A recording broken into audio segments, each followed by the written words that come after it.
दोस्तों नमस्कार, मैं रम्मू सिंह। मुगल कालीन जैसा जजिया टैक्स बंद करे भाजपा सरकार। मुस्लिम शासकों ने सिर्फ हिंदुओं पर जजिया टैक्स लगाया था। ऐसा ही कुछ एमपी में भाजपा की शिवराज सरकार ने शुरुआत की है। मोहन यादव सरकार को इसे तत्काल बंद कर देना चाहिए। अब कुछ लोग कहेंगे कि साउथ में हर मंदिरों पर पैसा लिया जाता है, तो उनको एक जवाब पहले से ही मैं देना चाहता हूं कि साउथ में बीजेपी की सरकार नहीं है। बीजेपी की सरकार हिंदुत्व और हिंदू राष्ट्र की बात करती है। इसलिए भाजपा सरकार जहां ऐसा कर ले रही है, मैं उसकी बात करने जा रहा हूं। सबसे पहले जजिया टैक्स के बारे में समझते हैं। गूगल पर आप सिर्फ जजिया शब्द लिखेंगे तो विकिपीडिया में जजिया के नीचे एक और शब्द लिखा आता है, काफिरों से लिया जाने वाला कर यानी टैक्स। अब सवाल उठता है, काफिर कौन? मुगल शासकों ने जब भारत पर राज किया, शासन किया, तब उन्होंने हिंदुओं को काफिर कहा था। भारत में जजिया टैक्स लगाए जाने के बारे में विकिपीडिया में ही लिखा है कि मोहम्मद बिन कासिम ने सबसे पहले जजिया कर लगाया था। इस मुगल शासक ने भारत के सिंध प्रांत के देवल धार्मिक स्थान में सर्वप्रथम जजिया टैक्स लगाया था। इसके बाद दिल्ली सल्तनत के सुल्तान बने फिरोज तुगलक का नाम सामने आता है। तुगलक ने हिंदुओं पर जजिया कर लगाया, मगर ब्राह्मणों को इस कर से पहले मुक्त रखा गया था। लेकिन फिरोज तुगलक ने ब्राह्मणों से भी जजिया कर लेने का फरमान बाद में जारी कर दिया। यह पहला सुल्तान था जिसने ब्राह्मणों पर भी जजिया कर लगाया। फिरोज तुगलक के इस फरमान के बाद ब्राह्मणों ने दिल्ली में भूख हड़ताल की थी। सुल्तान तुगलक पर भूख हड़ताल से कोई फर्क नहीं पड़ा। ऐसे में दिल्ली की जनता ने ब्राह्मणों के हक का जजिया टैक्स जमा दिया था। तुगलक के बाद लोदी वंश के शासक सिकंदर लोदी ने जजिया कर लगाया। अलाउद्दीन खिलजी ने तो हदें ही पार कर दी थी। जजिया कर न दे पाने वालों को गुलाम बनाने का हुक्म जारी कर दिया था। फिर गुलामों को ऐसे शहरों में बेच दिया जाता था जहां मजदूरों की ज्यादा जरूरत होती थी। विकिपीडिया ने आगे लिखा है, इतिहासकार जियाउद्दीन बर्नी ने लिखा है कि बयाना के काजी मुगिसुद्दीन ने अलाउद्दीन को सलाह दी थी, इस्लाम की जरूरत है कि हिंदुओं पर जजिया कर लगाया जाए ताकि हिंदू का अपमान किया जा सके। कश्मीर में सर्वप्रथम जजिया कर सिकंदर शाह ने लगाया था। गुजरात में जजिया कर सबसे पहले अहमद शाह ने 1411 से 1442 ईस्वी के समय लगाया था।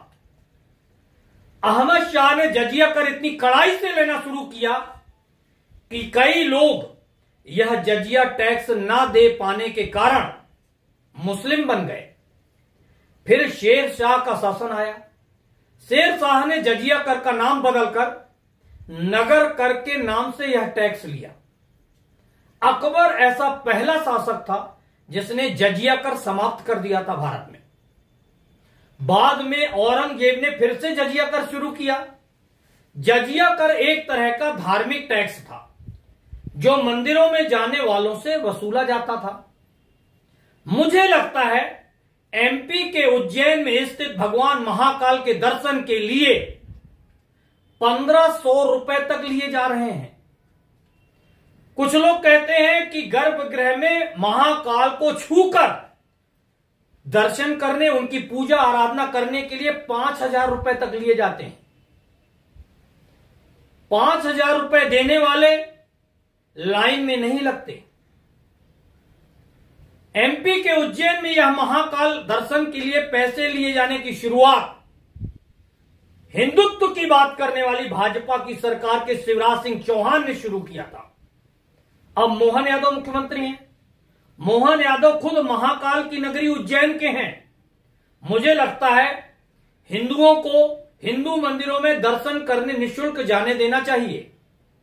मुगल शासकों ने जजिया कर खजाना भरने के लिए लगाया था, मगर हिंदुत्व हिंदू राष्ट्र की बात करने वाली भाजपा की सरकार के लोग मंदिरों में प्रवेश के नाम पर पैसे लेने का सिस्टम क्यों लागू कर रहे हैं? इसे किस रूप में देखा जाना चाहिए? कोई गरीब हो तो वह भगवान महाकाल के दर्शन नहीं कर सकता, या अमीरों के लिए अलग भगवान? अमीर आए, ज्यादा पैसे दें, हंसते हुए महाकाल के गर्भगृह तक जाएं, दर्शन करें और चले जाएं। कम पैसे देने वाले लोग घंटों घूमने के बाद महाकाल के दर्शन पाएं, वह भी दूर से, धक्के खाते हुए। क्या यही हमारी हिंदुत्व की भावनाएं हिलोरे मार रही हैं? मुझे तो यह जानकर आश्चर्य हो रहा है और दुख भी कि कुछ कथावाचक, हिंदू कथावाचक मंच पर लोगों को बुलाकर प्रसाद देने के पैसे लेते हैं। पैसे यानी 150 रुपए नहीं, 51 हजार रुपए तक लिए जा रहे हैं। कहां जा रहा है हिंदू धर्म? कहां ले जाया जा रहा है हिंदू धर्म को? मैं मुख्यमंत्री मोहन यादव को एक सुझाव देना चाहता हूं कि मध्य प्रदेश के प्रत्येक मंदिर में प्रवेश निःशुल्क कर दिया जाना चाहिए। मंदिरों को कमाई का जरिया न बनाएं, बल्कि धार्मिक स्थलों पर पार्किंग के नाम पर, पूजा के नाम पर, प्रसाद के नाम पर, फूल माला के नाम पर होने वाली मनमानी लूट पर भी अंकुश लगाया जाना चाहिए। आप कल्पना करिए, कोई परिवार के साथ भक्ति भाव से भगवान के दर्शन के लिए अगर किसी मंदिर में जाता है और गाड़ी पार्किंग वाले की गुंडागर्दी से उसकी वसूली को लेकर अगर इस गाड़ी मालिक का अपमान कर दिया जाता है परिवार के सामने, क्या फिर जल्द वह किसी अन्य धार्मिक स्थान पर जाने के बारे में सोचेगा? एक चुभता हुआ सवाल, भाजपा भारत को हिंदू राष्ट्र बनाना चाहती है।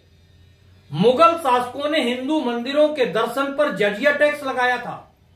आज भाजपा की सरकार बताए, क्या किसी मस्जिद, किसी गुरुद्वारे या किसी चर्च के प्रवेश में कहीं कोई शुल्क या कर या टैक्स लगता है क्या?